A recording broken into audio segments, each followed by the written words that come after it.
See if it's broadcasting in the correct way.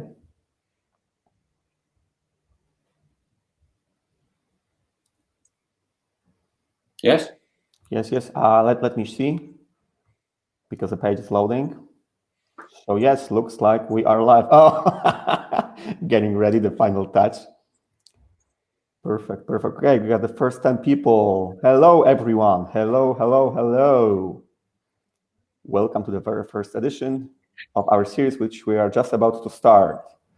We have the first 10 people. So please, guys, say hi in the comments and let us know if you can hear us and see us well, so we know it's working and it's not only the two of us talking to each other like, nerds. For another 3 hours. Exactly. At least 3 hours. Oh, we got like 120 people. Hello. Holy moly, that's crazy. 140. Guys, tell us hi in the comments so we know. Oh, Mateusz is saying hi. Hey, Matt. Julita is saying it's working. Perfect. Hello. 200 people. So we are just about to start. I'll just wait like another 1 or 2 minutes for all the people who are interested to log in, and then let's make it happen. Is it? Is it a family show? You mean you want to say some bad words during the show, or decide not to? No. I mean, no. I just want to be accurate with my delivery. Got it. But I can censor it. If you've got a button that you can sort of just click. Yeah. Got it. So yeah, let's be nice. Let's be gentle. Sure. I shouldn't touch my face. That's right. Oh yeah. Oh, that's true. Yeah. True story. Yeah. Like we keep our hands to ourselves, right? Perfect. Let me take a look. Okay, we got 332 people. Hello, everyone. Please say hi to make sure that you can see us and hear us. And I think we can start like in a minute. Would it be okay, Jake? Why not? Yes, I've got makeup on. I'm ready to go. All right.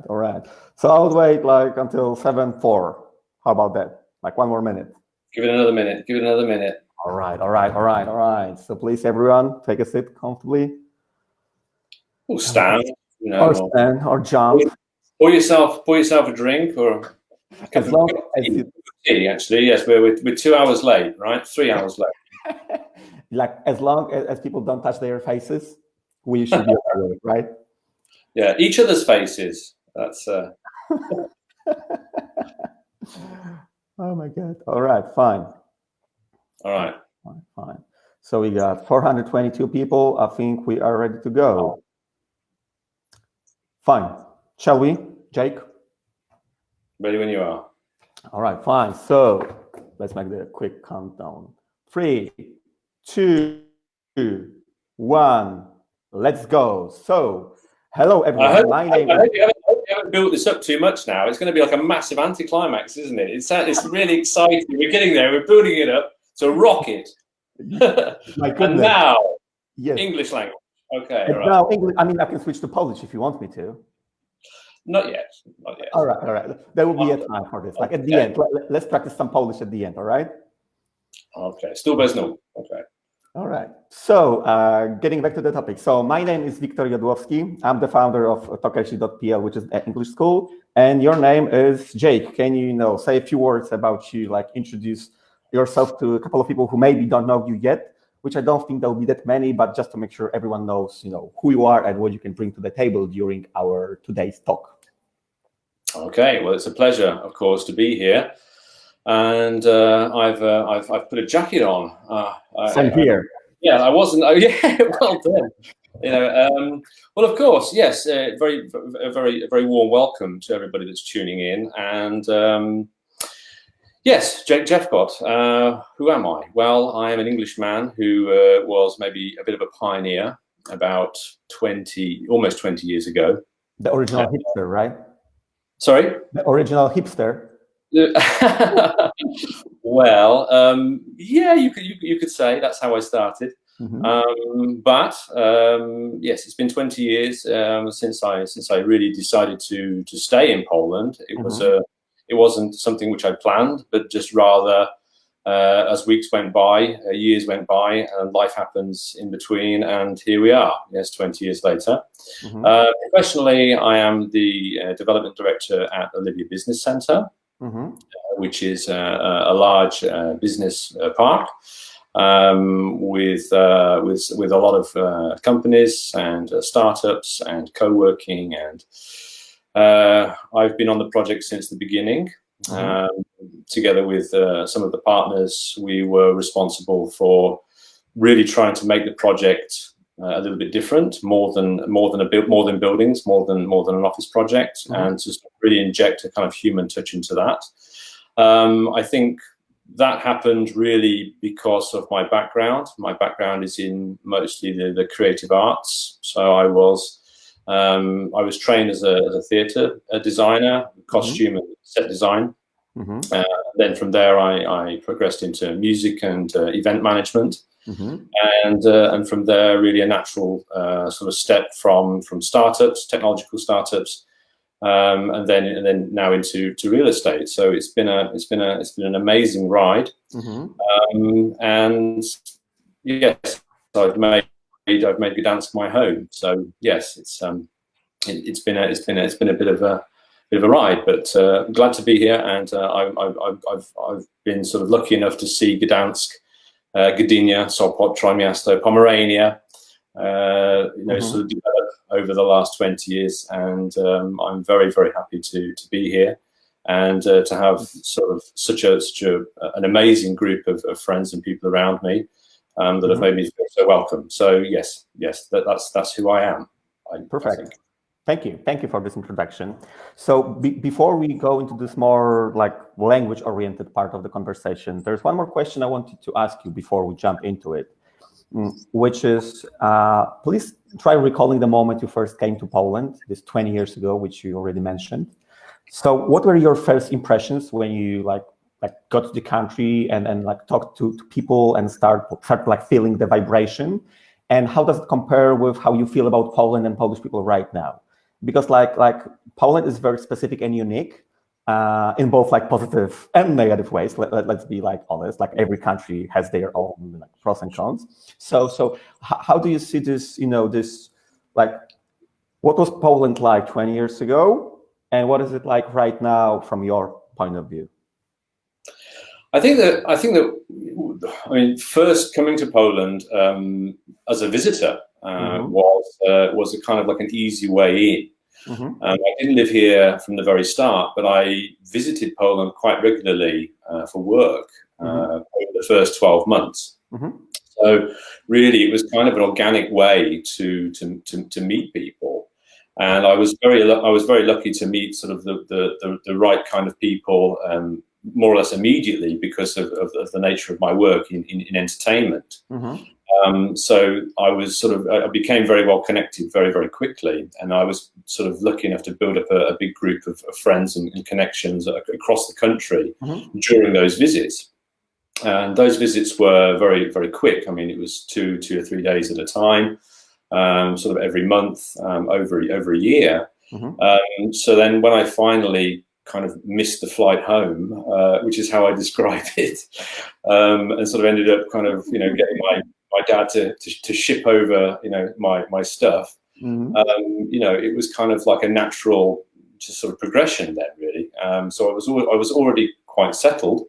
I mean, the landscape it's so different to the way it was. I mean, I lived in Gdynia first of all. Good choice. Good choice. You're talking to the Gdynia guy, like Gdynia native. Yeah, I mean Gdynia was. You've taken off your Arca band, I see. Yeah, that's true. I don't want to provoke, like Gdańsk fans.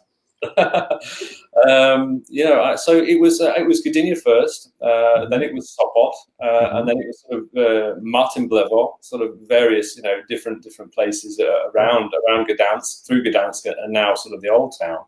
So I've sort of seen, quite a lot of the way that the cityscape has changed, and I think it just became more and more homely, which is I think why I sort of stayed. I mean, I think I kind of looked at moving on about halfway through, about 10 years ago. Mm-hmm. I think that was when we really started to develop. I think just leading up to the European football tournament, and then sort of getting involved in another project. It just sort of like gave more reason and more sort of momentum for me to stay a longer time, and then sort of eventually say that this was my home. Mm-hmm. I think that as I traveled so much, every week I'm in a different city. Every well, now it's a bit strange for me to be here so really? long. It's strange for you to be home for that long. yeah. I'm slowly annoying my wife, yes, but so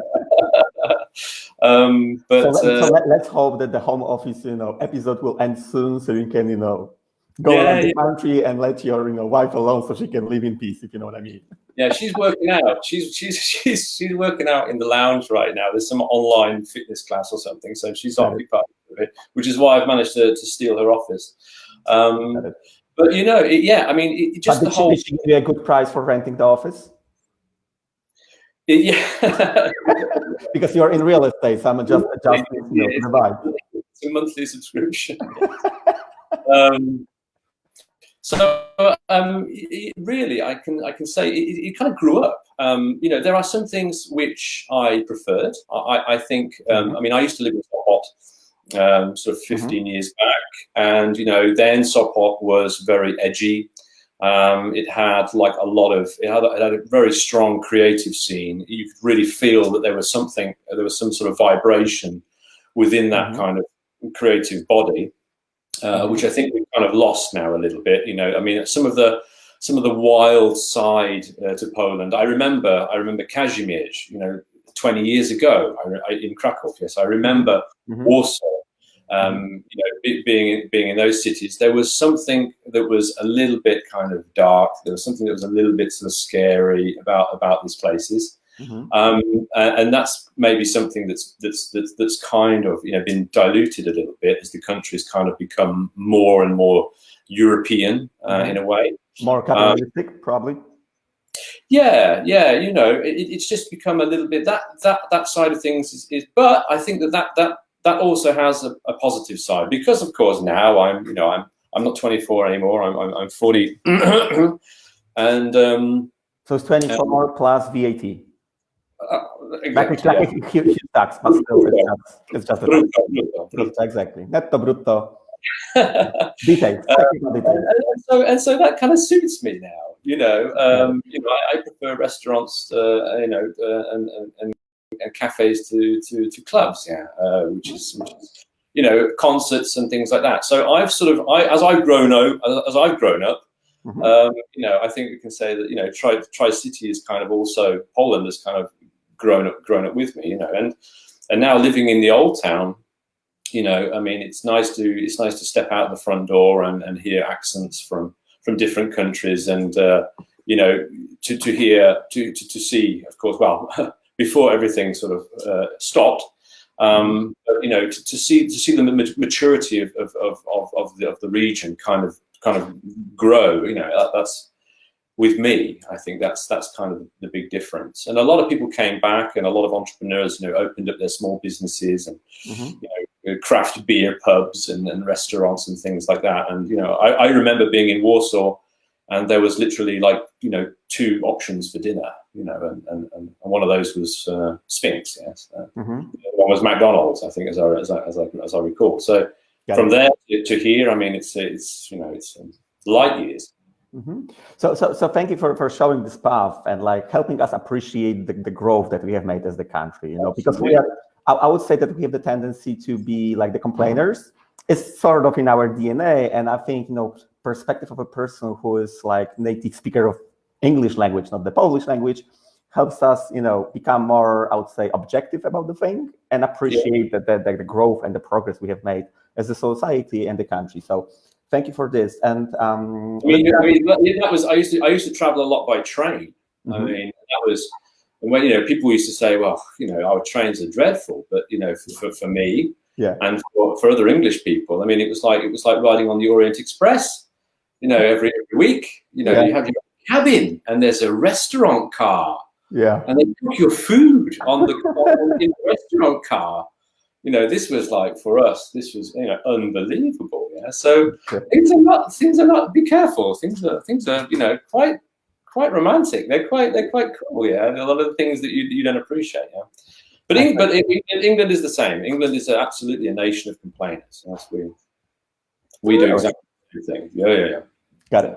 So I would, you know, I could talk about the thing for hours. The thing is, when I was thinking about the agenda for today's meeting with you, I thought that like the thing which would be very interesting and relevant for like the listeners and the viewers who are watching us right now would be to talk a little bit about the perspective on like the English language communication from the position of a person who is native speaker. And let me clarify what I mean by this. Many Polish people I talk to as I run the language school, right?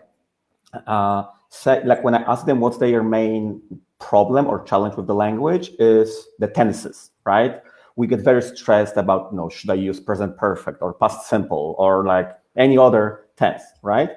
And this, like, even though most of the time we know it, we know the grammar, we just have this information, we kind of lack courage and confidence to really use it. And instead of saying something, and even doing this with a mistake, we are like, you know, is it this tense or the other? And as a result, we usually say nothing, right? We get confused and then we confuse the other person. So getting to the question, which I want to ask is, from your perspective as a native speaker of English language, like, how does it influence your perception of the person you're talking to if they are mixing the tenses, if they are using, you know, past simple where they should have used, you know, present perfect, or like just an example, right? Like, how does it really, how correct the grammar is, how does it affect your perception on the person you are talking to? Like, do you feel like they are, I don't know, like not professional, or like, you know, like, let's say not as good of a business partner as they would be if they spoke, you know, very good language? Can you give us, you know, more perspective on this from a person who's, I would say, the best person to ask? Me. Well, I mean, yeah. I mean, asking me and asking, you know, the general population of England, I think is two different things. Mm-hmm. I mean, which makes you hipster, as we mentioned before. Even for your own country, we're a hipster. Well, I think you know, I mean, being a guy which is kind of, you know, been to a lot of, you know, different countries and spent time most of my life now, even, you know, out of my home country. Mm-hmm. You know, I think it's fair to say that I'm used to it. You know, I mean, it's not language is not for everybody. I mean, you know, always I will, you know, be the first to admit that, you know, my Polish, you know, so my grasp of Polish, you know, should be much better than it is. So I think that kind of makes me a lot more softer and a lot more sort of like understanding that people make an effort. Mm-hmm. And I think that, you know, generally, you know, that kind of, English people are quite kind of well traveled, you know, and so I would guess nowadays, you know, people which are sort of, you know, global citizens, yes, because mm-hmm. we have now, you know, all generations traveling around the world and studying in different countries. You know, we understand that, you know, I mean, not everybody can speak English, mm-hmm. And you know, when we try, I mean, England, you know, it should be the last country to sort of go and judge, you know, anybody's language skills, mm-hmm. because, you know, I think that we are kind of at the back of the pack. I mean, maybe America is somewhere, you know, behind us, but you know, I've always been. Let me interrupt you. How about showing that you are ahead of the pack when it comes to language skills, and showing off with some Polish language skills? What do you say? Ale dla mnie jest niespodzianka. Świetnie sobie poradziłeś. Czekaj, to jest teraz ważny moment. Słuchajcie, żeby zachęcić Jake'a do tego, żeby mówił trochę więcej po polsku, potrzebuję od was jakiś 1 000 000 lajków pod tym streamem, pod tym live'em. Okej, to jest To jest promocja. Okay, to jest promocja i może zróbmy jakiś challenge, jakieś wyzwanie. Na przykład jak dojdziemy, czekaj, ile mamy teraz lajków? Bardzo dziękuję. Nie pokazuje mi się, ile mamy lajków. Świetny. Co mówisz? Świetny pomysł, okej. Świetny pomysł. Tak, widzę, że te lajki teraz się sypią jak szalone, także dziękujemy wszystkim bardzo ślicznie za te lajki, tylko tutaj w tej aplikacji nie pojawia mi się dokładnie, ile tych lajków jest. Chciałem ustanowić jakieś wyzwanie. Może jest lepiej. Co mówisz? Może jest lepiej. Nie wiem. U ciebie jest lepiej? No. A nie, że okej, że może lepiej jak nie wiemy. Bo chciałem ustanowić jakieś wyzwanie, że jak dojdziemy na przykład do 300, to nie wiem, to zdejmiemy marynarki na przykład, nie? Ale jak nie widzę, ile mamy lajków, no to ciężko ustanowić wyzwanie. Dobrze, okej. Okay, so do you want to continue in Polish or English? I can adjust. Okay, well, this you were asking me questions in English. People are supposed to be learning, so. All right. So let's stick to English, I guess. Yeah. So I mean, when people make an effort, yeah, of course, that's the human touch, yes, and we are all understanding. I mean, there's no cultural, I think, difference. I think if you go back 20 or 30 years to every country, I think it was kind of like, well, how come they don't speak English? I mean, English is the language of the world, and we have such a culture where we are never foreign. Yes, that's why we don't go to France, because France have always said, up yours, mate. This is France, and we speak French. Whereas the rest of the world, we're always quite sort of willing to accept our quirks and our characteristics. But I think that's gone. I think that's a thing of the past. And so I don't treat anybody sort of indifferently. If they speak my language, don't speak my language. If they try, I'm living in somebody else's country. I'm living in your country. Yes, I call this home. But yes, people are nice enough to make me feel comfortable. So I'm very quick to kind of do the same. But I would say that after like 20 years of being here, you just became our ziom. So basically you're not like. You are not only like an English native speaker, you became Polish, like 50% of you became Polish, I would say. So you are our ziom, our homie. I'm deeply honored, yes. Jamal, yeah. Jamal, yeah. Tak jest.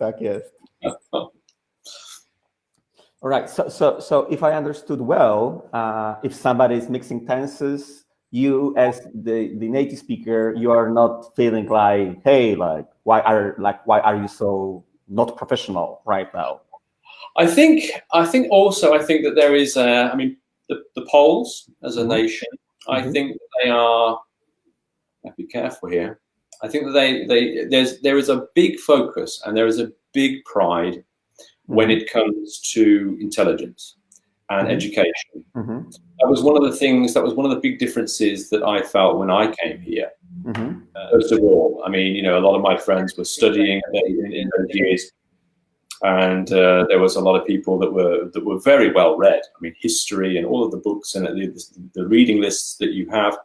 And I think that there is some kind of relationship that you have between intelligence and speaking, because Polish language is incredibly complex. And I've said a number of times to people that, if you literally translate Polish to English, you get a very, very kind of, I don't want to say Shakespearean, but almost a kind of, rather old and very sort of royal, regal kind of version of English. So, there is naturally a kind of like, you can express, I think, again, careful with English friends or anybody that's listening, I don't mean any bad, to any languages, but I think that you have many different ways to express words, feelings. Your sentences are constructed, in a very kind of complex manner. And English language, I think one of the most popular things, one of the reasons why I think it has become so widespread, popular culture, okay, we're good at music and films and everything else, and with Hollywood and everything, that's helped. But I think it's because actually, I mean, people they don't really learn English in a way, in England. We're born with it. It's our natural language, and we kind of grow up. Yeah. But now maybe schools are different. I don't know. We never really spent that much time looking at the construction of it, unless, of course, you specialised in it, and then you took that to further education. But school, tenses. I mean, if you ask the average, guy on the street, in London, who's not Polish or Indian, but if you actually find an English person in there and you ask them, about tenses, I think they're like, what's your problem, mate? I think they could probably give you 2 or 3. I mean, I'm not saying that there's anything bad again with the British education system, but just it's just a very, very flexible kind of laid back language. All tenses are thrown in there, to get the point across. I mean, one of the questions I think that was written down for me earlier on was, do you change your voice when because you live here? Yes, or do you change the way that you speak when you don't speak to native speakers? And absolutely yes. There's a character. Sorry. How does it change then? Well, now I'm used to it. I think that you want to. I mean, you want to kind of portray that person, that BBC English, that people like. You want to be understood, so you are very pronounced. My mother is very proud of my English and my vocabulary since I've been living here, because everything is projected in a way that you can understand it. But then when I speak to friends at home, or if I'm on the phone, and then it kind of changes, and it becomes faster, it becomes shorter, it becomes a little bit sort of more vague. Sort of my wife is, she can't understand me for another sort of 10 minutes after the phone call, kind of thing. So there is that kind of wish to kind of push your language forward, and. So referring to what you just said about speaking very fast and like keeping it very simple. I remember, when I moved to London, which was like less than 7 years ago, I already spoke English very well, but it was like trained in Poland, like by Polish teachers. And I was trained well, or at least that's what I thought. And I moved to London, and we landed on Heathrow. And then we went to the bus that was supposed to take us, to Victoria Station, so the main station, like the main bus station in London. And I remember there was a guy like helping people to get their bags on the bus, and let me try to repeat, to quote what he said, including like the vibration and the accent. It went something like that. "You okay, mate?" And I was like, "What did he say? Can you repeat, sir?" And then he's like, "You okay, mate?" I'm like, "Shit." And then I asked once again, and I couldn't understand, even though I considered myself to be a pretty decent English speaker. And then my girlfriend told me just to put the bags in a bus. And then I realized the thing, because what I thought he was saying was, "Are you in UK, like in United Kingdom?" And my brain was like, yeah, like my brain was like, "Are you like drunk or on drugs or what?" Like asking me like, "You are here too right now with me, right?" And well, you never know. It's a true story. And what I figured out later, talking to my girlfriend, was that his question was, "Are you okay, mate? Like, is everything all right?" Right? Yeah, but you learn it over the course of like really interacting with the other people. So that's why that's a very popular question. I mean, that's something that we say all the time, and that's kind of funny, because that, from my experience, Poles are not quite used to that question. It's kind of like we don't mean anything.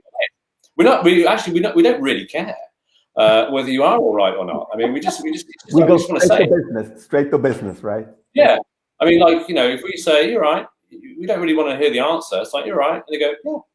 That's it. That's okay. We don't say "You're right." Well, why? What do you want to know? Do I not look all right? Is there something wrong with me? So, that's kind of like a cultural difference. But I know it's annoying. I think it's annoying, but it's something which is just in our blood, and we say it like every 5 minutes, just checking. You're all right. Is everything okay? Yeah, you're right. Yeah, fine. Yeah, you. Yeah, fine. Okay. Yeah. So that's normal. That's a little different. Yeah. Gotcha. Fine. So before we move to the next question, I think I already see how many likes we have, and I can tell that we have 286. So how about yes, so many of them, and almost 600 people watching us. So I would say if we get to 350, which is just 65 more likes or reactions, how about we take off our jackets so to get more relaxed? Would it work for you? Just to make the challenge. Come on, let's go for this. Let's go straight to it. You can remove your pants. I don't mind, mate. I'm not wearing any. Oh, you are like really in the home office stand now. Up. No. Stand up. Okej. Więc proszę Państwa, wyzwanie jest takie, że mamy 286 lajków z tego, co widzę. Jeśli dacie nam w sumie 350 lajków, czyli brakuje nam tylko 65 lajków, to wtedy zdejmujemy marynarki. Zobaczycie nas w bardziej nieoficjalnej formie. Don't make it easy for them. Let's go slowly over time. Like we will come up with another challenge because we are going to stay here for the full hour. So. Oh, we'll be both naked. Okay, right. Okay, yeah, good. exactly. It's like poker. You know what kind of poker it is, right? But poker with likes instead of like chips or cards. I can. Yeah, so I can see. Yeah. It's what? It's safe. It's safer to play. Exactly. We're not going to lose so much money. Just reputations. Okay. It's just reputation, like a piece of cake, right? So piece of cake, I know probably you know, like piece of cake is very misleading for, like the phrase piece of cake is very misleading for many Polish people, because in Polish we say bułka z masłem, right? Which is like bread roll with butter, sort of, right? Yes. And when we hear like piece of cake, it's like, what cake are you talking about? Yeah. I've had all of that. Got it. So we have 341 likes. We are in need of 9 more. So proszę Państwa, jeszcze 9 lajków i zdejmujemy marynarki. Także wiecie, co z tym zrobić. Hang on a minute. I mean, what have you invited me to here? This is. Hang on a minute. We're supposed to be talking about English culture, not stripping. I can do both. But I mean, multitasking, right? Yeah. Oh, mamy 352. Jake, zdejmujemy marynarki. Przyszedł czas, nie? Przyszedł czas. I'm closing the door. Right. So hang on a minute. We're supposed to say this in English, right? We're taking off our jackets, everybody. That's true. Or in Polish. Rozbieramy się. Tylko nie do rosołu. Dobrze. Dostałem SMS-a od Eli, która pilnuje, żebyśmy tutaj mieli porządek na live'ie, żebyśmy trochę po polsku pogadali. Oh, come on. Zgadzamy się z jej prośbą, czy nie? Nie. Nie? I mean, sorry, what? No. Hang on. You all right, mate? Fine, yeah, you? Yeah. Is there something wrong? Czyli wszystko u ciebie okej, ziomek, tak? Ziomek, tak, no. Doskonale. Fantastyko. Okay, so there was a question coming from Tomek. What's your favorite or best curse word? Ulubione brzydkie słowo po angielsku. This is a family show. But you can say it and I can just press the censored button. You know, my mother always said that, swearing just proved a lack of vocabulary. Perfect. So, no dobra, odpuszczam ci. I'm not, I can't, Tomek, widzisz. Darn it, scoundrel. That's smart, well played. All right, so getting back to the conversation. So are you even aware of how many tenses you are using, or you really don't know and you don't need to know? I mean, if somebody asked me to list them, which you won't, then I would probably be aware of most of them. Yes. But do they sort of fly through my head when I speak? No. I mean, I think that the two that you've got to focus on are present. I mean, the present. And I think you've got to do present perfect, past simple, and probably reported speech. Because, I mean, reported speech is, I mean, that's the easy way of saying it. But most of your conversations are sort of telling somebody either what you think now or what happened before, you know? And I think that we sort of go between, we go between those two mostly. Reported speech. My daughter's 12, and she's pretty good. I mean, she's learned from me, again, like a native. So in her English class, technically wise, she's pretty crap. But when it comes to actually speaking, I mean, she's great, and fluent, knows loads of words. But that's sort of like construct a sentence with different tenses and stuff like that. So again, I think that the most important thing, I think, is the speed of language. And I think I think it's opposite, right? You correct me if I'm wrong. In Poland, it's like, well, the faster you speak, the more intelligent you are, in a way. I mean, I would say it really depends on the person. Okay. On the person. And I think that's kind of, I mean, I get that.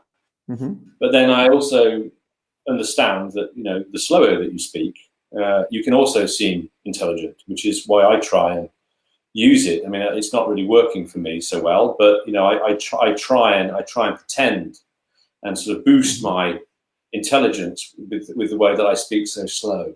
but I think that speaking slowly and being understood the first time is, of course, there's a big benefit to that.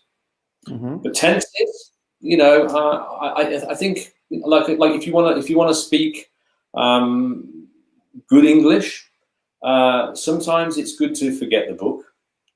I think it's good to just immerse yourself. That was always the way, I lived in France 3 years, and I could speak fluent French after 3 years.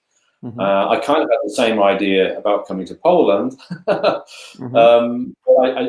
again, I think that Polish is not a language that you can learn by ear. But English, I think English is definitely something that you can pick up.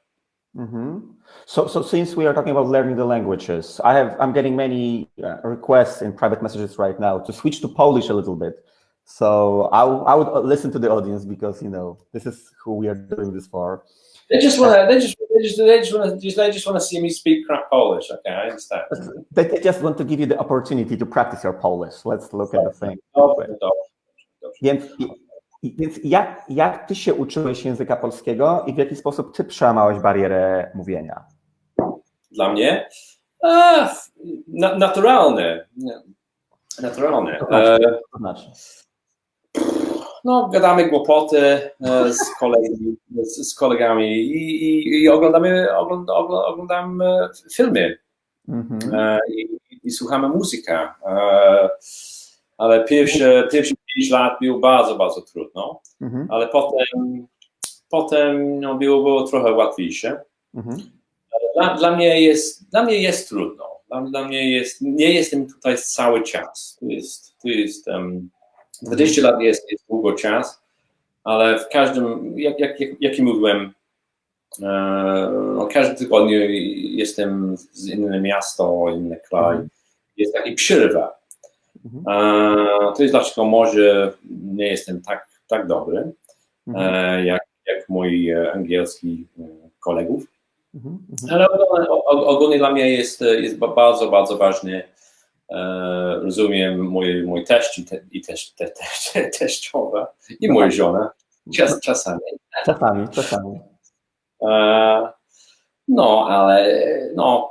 Francuski było bardzo, bardzo łatwiejsze.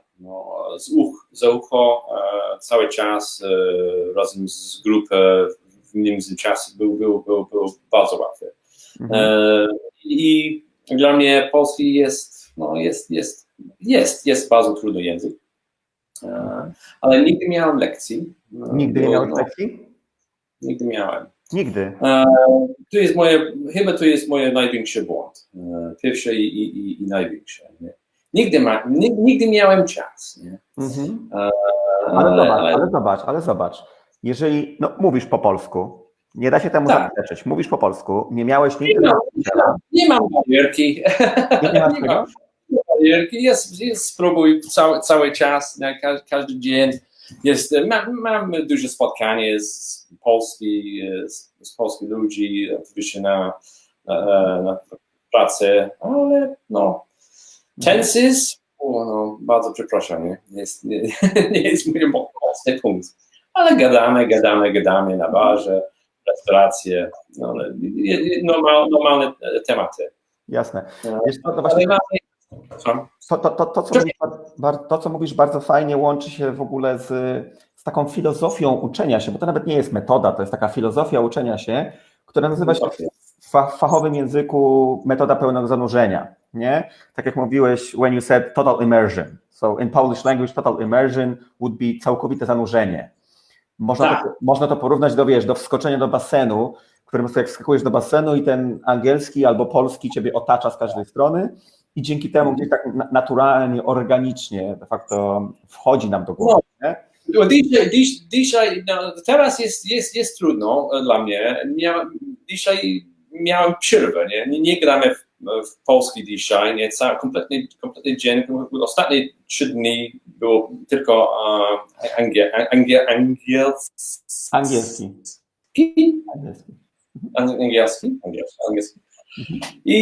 Ale normalnie może po weekendu, chyba na sobotę, niedzielę mam spotkanie cały weekend razem z mamą i tatą moją żoną na przykład i cały czas jest polski i na niedzielę wieczór jestem fachowiec. Język polski. Fachowiec. Ale teraz jest trochę zimno, od polski język. Przepraszam, ale bardzo lubię. Naprawdę jest piękny język. Bardzo lubię. I w takiej metodę how do you say? Now I've talked myself into a corner. That's fine. Pomogę ci, bo mam pytanie. Więc sekundę, bo się też zawiesiłem. Aha, czy dobrze zrozumiałem, że wystarczyły 3 dni, jak nie używałeś za bardzo polskiego i on gdzieś tak zastygł i trochę pozapominałeś ten język polski przez te 3 dni? Czy dobrze zrozumiałem? Tak, dokładnie. To mi się kojarzy z taką fajną analogią, że wiesz, język angielski jest trochę jak siłownia. Nie? W takim sensie, czy nawet nie język angielski, każdy język jest trochę jak siłownia. No jak przestaniesz ćwiczyć, to gdzieś tam ta forma spada. Nie? I nawet jeżeli przez rok chodziłeś na siłownię i masz fantastyczną formę, ale potem przez pół roku nie będziesz chodzić, no to ta forma zniknie. Nie? Więc to jest bardzo analogiczne bez względu na język, myślę. I to, co powiedziałeś, fajnie potwierdza właśnie tę tezę, którą postawiłem i teraz potwierdziłem, ale byłeś, że tak powiem, jesteś tym uwiarygadniaczem tego, o czym właśnie rozmawiamy. Dokładnie. To jest sens, zgadzam się. Padło też pytanie wśród komentarzy, bo oficjalnie w języku angielskim jest 16 czasów. Nie wiem, czy wiedziałeś, że jest 16 czasów. 16 tenses in English language officially. Byłeś tego świadomy? Jest. Tak. To czy to prawda, czy nieprawda, że... Now you're breaking all the rules. Now you're asking me technical English technical English questions. I'm not. Take it easy, really. Moje pytanie jest takie. Czy rodowity Brytyjczyk faktycznie używa wszystkich 16 czasów, czy to jest mit? Mit. A jakbyś miał tak oszacować, mniej więcej, ile używasz na co dzień? To jest 3, przyszły, przeszły, teraźniejszy, czy 5, czy 12? Tak chodzi o skalę. 5. 5. Spokojnie. Tak. No bo mamy present simple, tak? I do. Mamy present continuous, I'm doing, nie? No jest tam różnica w kontekście. Yeah? Mamy future simple, I will do it. I will do. Yeah? Więc tutaj mamy te trzy. Mamy past simple, czyli I did it. No i czasami jest present perfect, I've done it. Dokładnie. I no jeszcze używamy czasami I'm going to do it, ale to już tak nie do końca to samo. Nie? Czy jakieś jeszcze według Ciebie są potrzebne, żeby się komunikować w biznesie i w karierze na co dzień? Sorry. So do you think is there any other tense that you feel like we should know when we are communicating or when we communicate on a daily basis in business and career? Like any other grammar structure? Or is it enough? No, I think that's why I said 5. I think 5 is 5, 6, of course, if you have intentions, yes, but that's it. I mean, it's like, yeah, I mean that's the basic. That just covers you for conversation in most cases, yes. Whether it's business or medical or anything else, yes, it's the sentence construction is always going to be the same. So I think you want to tell somebody what you've done, you want to tell somebody how you feel, you want to tell somebody what you're going to do. That's about it, really. Like I say. I get it. Ja dostrzegam jeszcze jeden. Powiedz mi, czy się zgadzasz, czy nie. Jeszcze jest jeden czas, na przykład I was doing, tak? Past continuous. It helps with seeing the difference, right? Between things which are like done or like the one that were going on, but we don't know if they were finished, right? Czyli w sumie mamy 6. Czy nie zaliczyłbyś tego past continuous jako takiego podstawowego? Past continuous też, czy nie? I was doing is practical. I mean, the I was doing structure is also practical, or not so much? Yes. No. That's it. I mean, past continuous is also important. Yeah, so I say 6. Yeah, 5, 6. Yeah. Got it. To cieszę się, że to powiedziałeś. We can go. The original script that I have here is the last subject that we're supposed to speak about is, do the English get along with the Scottish, the Irish, and the Welsh? So we've gone right here. Okay, fine, but okay. That's true. So just to sum it up, the topic with the tenses, and let's do it in Polish, as more people would understand the summary of it. No więc tak, oficjalnie mamy w języku angielskim 16 czasów, ale z tego, co powiedziałeś, no jak dla mnie jasno wynika, że tak naprawdę opanowanie 6 czasów, 6 konstrukcji językowych wystarczy do tego, żeby spokojnie komunikować się na co dzień w karierze i w biznesie.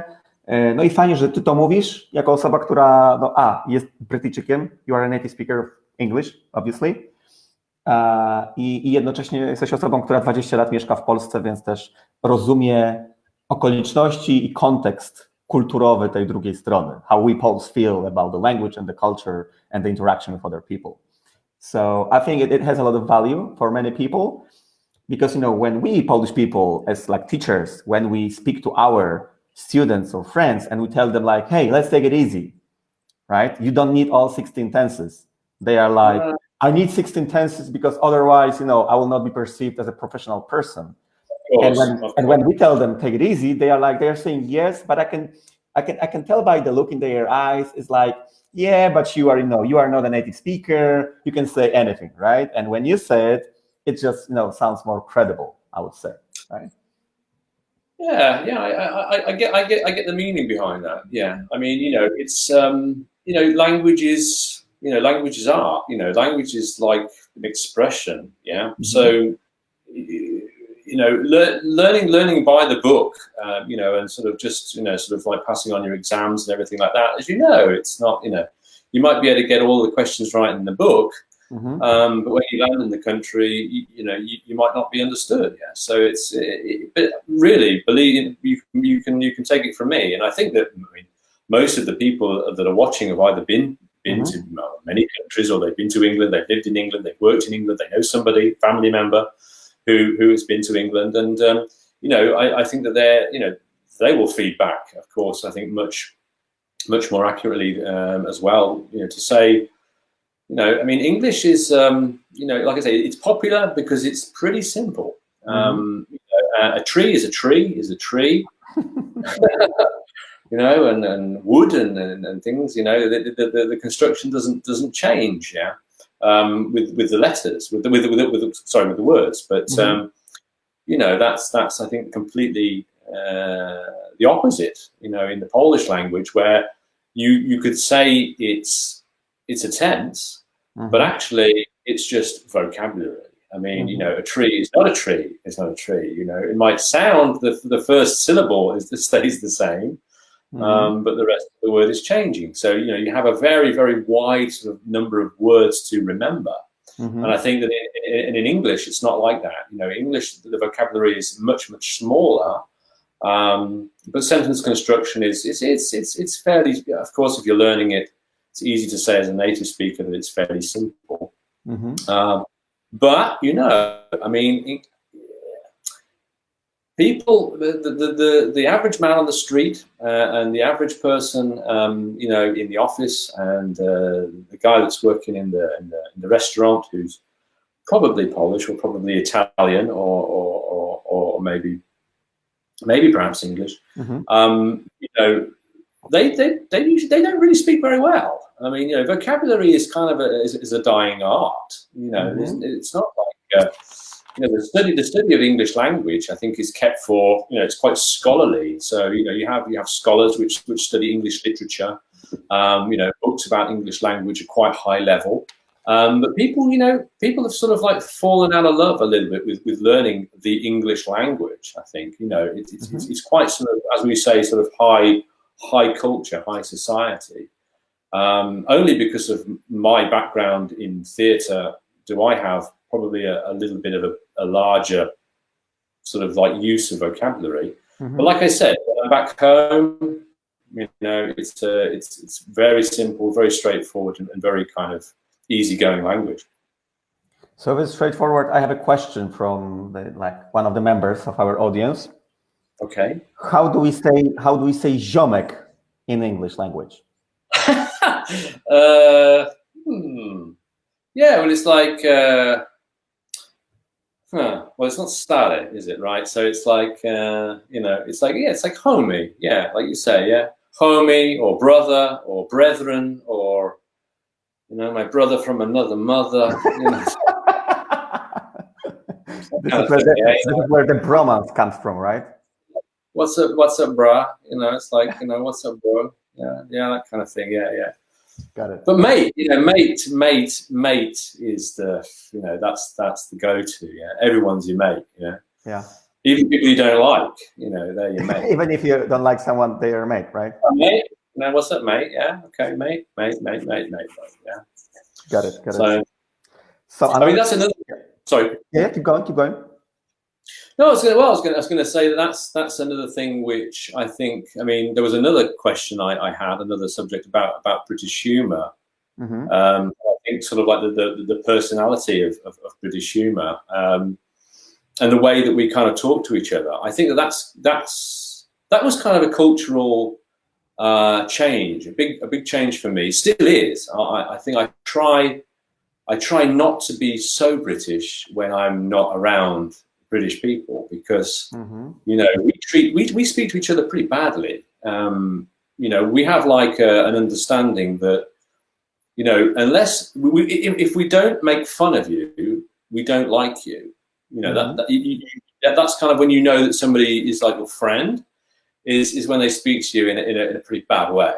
that's kind of funny, yeah. And people do it all the time, and I don't think it's necessarily positive. Especially even in couples, you know, there's a kind of like a running battle, you know, between couples. I mean, of course, the average couple, I don't want to say marriage is a running battle, but you know, there is an extra level, yes, with British people, because I think we have a kind of talent, you know, for not really taking life too seriously, and I think that's the root of our kind of strength in some ways. We don't really take ourselves too seriously, you know, on a certain level, and therefore, you know, humor, British humor, and sort of this irony, this ironic kind of sort of absurd kind of humor that we have is kind of something which especially when speaking to members of the opposite sex. You have to be very respectful. You have to be very very polite and gentlemanly and say all the right things and do all those things. I think in England, we are something like we take everything much easier. With things like that. Okay, so we have 5 minutes left. So I would suggest to have like one more questions from the audience. So the shirt's staying on. Okay.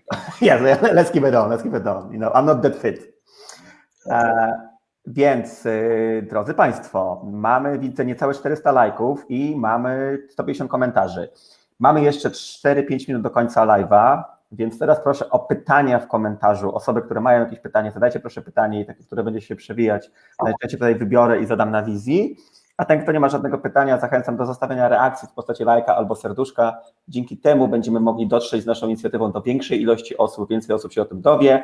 No i zobaczymy się wtedy w jeszcze liczniejszym gronie w przyszłym tygodniu, bo planujemy więcej takich transmisji jak dzisiaj. W sumie na ten moment zaplanowaliśmy 6. Będą one się... Nie tylko ja. Once again? Nie tylko ja, nie? Może będzie ktoś ciekawszy następny raz. Nie wiem, czy ktoś będzie w stanie być ciekawszy, ale ktoś jeszcze na pewno się pojawi. Więc nie będzie tylko Jake, będzie jeszcze kilka innych osób, więc teraz jest czas, żeby, póki jeszcze Jake'a mamy na wizji, żebyście zadali pytanie w komentarzu, a jeżeli macie pytania, zostawili właśnie nam reakcję, serduszko na przykład, żeby, tak jak mówiłem, żeby więcej osób się dowiedziało o naszej inicjatywie. Będziemy bardzo wdzięczni i na pewno karma Wam się odwdzięczy, a nawet może my, jak się spotkamy na żywo.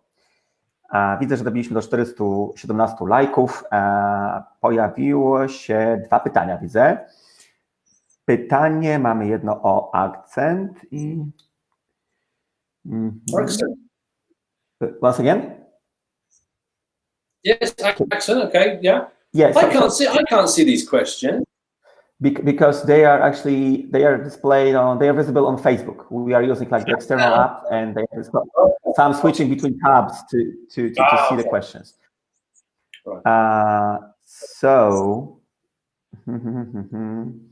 So when there was a question, actually it appeared like 3 or 4 times throughout our conversation, which is what kind of way or mentality or mindset you would recommend for learning how to understand the accent. And I don't want to talk about like technical aspects of, like learning the language. It's more of what would you recommend to a person who doesn't understand what you are saying, for example, like if they don't understand it because of your British accent. Because what I very often hear from our clients and friends is they're like, you know what, the British people, like their accent is the worst. Like, I don't get it. Like, nie mogę zrozumieć Brytyjczyków. Nie rozumiem, co oni mówią. I nawet mam kolegę, który jest native speakerem języka angielskiego ze Stanów Zjednoczonych, z Ameryki, ze stanu Oregon. Nazywa się Richard. I Richard powiedział mi, że raz był w Szkocji. On zajmuje się na co dzień komunikacją, więc świetnie się komunikuje. I był w Szkocji i on mówi do mnie, I couldn't communicate with these guys, bro. Więc mając z tyłu głowy, mając tą perspektywę, ten background tego, że brytyjski akcent jest dość trudny do zrozumienia, co byś polecił osobie, która na przykład nie rozumie ciebie w rozmowie albo podczas tej transmisji? Okay, well, the crucial word there, is Wyryfikujemy. Because this is a Anglic and Wyryfikujemy. So I mean, it depends. I mean, I'm from the south and I've lived abroad for many years. So my accent is absolutely flat. Okay. When I go back, what do you mean by flat? Well, it's what you would call sort of newsreader English. There's I mean, after the film Trainspotting, the Scottish accent became rather popular on television. But before that, British television was quite sort of boring. Good evening, hello everybody. This is the news from BBC Central in London, and it was this is a very neutral accent. But British, of course, well, I mean, England is a land of strong accents, So if you can't compare my accent, a flat Southern England accent, to the accent that you would experience in Leeds or in Newcastle or Liverpool or Birmingham. Yes? Completely different. And then, of course, if you go to Scotland, then you are talking like a completely Gaelic. It's a completely different language. But Scottish people will always, to foreigners, they will always strengthen their accent to be more Gaelic, so that they're not confused with the English people. And it's the same with the Irish. They are fiercely proud people, and they want to be sure that you know where they're from. So, it's a land of accents. Yeah. No dobra, to co zrobić? Be nice. I think I mean, what can you do? I mean, if you can't understand, I mean, there's no problem. I don't think there's a problem to say that you don't understand. I think that people will know. I mean, if they were born in Glasgow, I think they understand that their natural accent is it's pretty tough, and it's the same. It's the same with Liverpool. But I think with the mental attitude to sort of tell somebody that you don't understand. I mean, I've done it. I did it today. Yeah. With Polish language. It's just part of life. Yeah. So I think it's be nice about it, be honest about it, and I think that you're not gonna have any trouble really. Good. Okej, dostaję SMS-y od naszej reżyserki Elżbiety, że już musimy kończyć. Oh, just getting warmed up. Same here. To była czysta przyjemność. Byliśmy razem na wizji 62 minuty. Czy jest coś jeszcze, co chciałbyś powiedzieć po polsku na pożegnanie albo jako podsumowanie? Okej, kochanie.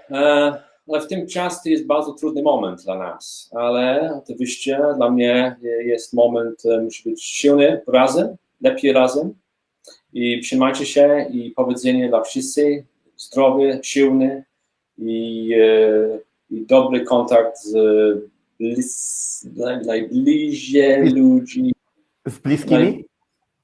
That's the one. That's my job, I know. Ja również Ci dziękuję. Dziękuję Ci, że poświęciłeś ponad godzinę ze swojego cennego czasu. Dziękuję za wszystkie odpowiedzi. To była naprawdę przyjemność. Trochę się stresowałem, zanim zaczęliśmy, bo nigdy dla takiego dużego grona odbiorców jeszcze nie transmitowaliśmy. Także myślę, że fajnie wyszło. Dajcie nam proszę znać szczerze dajcie nam znać w komentarzach, co sądzicie o naszym dzisiejszym live'ie. Następnego następną transmisję planujemy na najbliższy wtorek, również o godzinie 19 w tym samym miejscu. Następnym naszym prelegentem już nie będzie Jake, ale będzie równie jak najbardziej interesujący. Please don't feel offended. We can do a late show, for we can whiskey or anything. We get sponsorship. It sounds like a plan. So we will become like influencers, right? Sounds like a plan. 12 o'clock Tuesday night, for example. Joke. Is it the British way? Alright, więc podsumowując, dziękujemy Wam ślicznie. Widzimy się we wtorek o godzinie 19. Szczegóły kolejnej transmisji podamy w osobnych publikacjach na Facebooku. Jeśli Wam się podobało, zostawcie nam albo lajka, albo serduszko, albo komentarz z bardziej szczegółowym feedbackiem i opinią tego, jak się dzisiaj czuliście, co Wam się podobało, a co nie. Na bazie tej informacji zwrotnej ulepszymy naszą audycję, nasz format i we wtorek będzie jeszcze lepiej, jeszcze ciekawiej, ale pierwsze koty za płoty za nami, zebraliśmy swoje lekcje. Dziękujemy Wam ślicznie i to chyba wszystko, tylko jeszcze spojrzę na plan, na scenariusz, który miałem napisany. Mam wrażenie, że powiedzieliśmy wszystko, co ważne. To co, kończymy? Nie. Nie? No dobra, to siedzimy. Ela, sorry, ale nie kończymy, zostajemy. Dobra, nie będę już przedłużać. Dziękuję Ci ślicznie. To była czysta przyjemność. Było moje wielkie przyjemności. Bardzo dziękuję i dobranoc wszyscy. Super, to jeszcze się nie rozłączaj. Ja na razie tylko wyłączam stream, ale się jeszcze nie rozłączaj.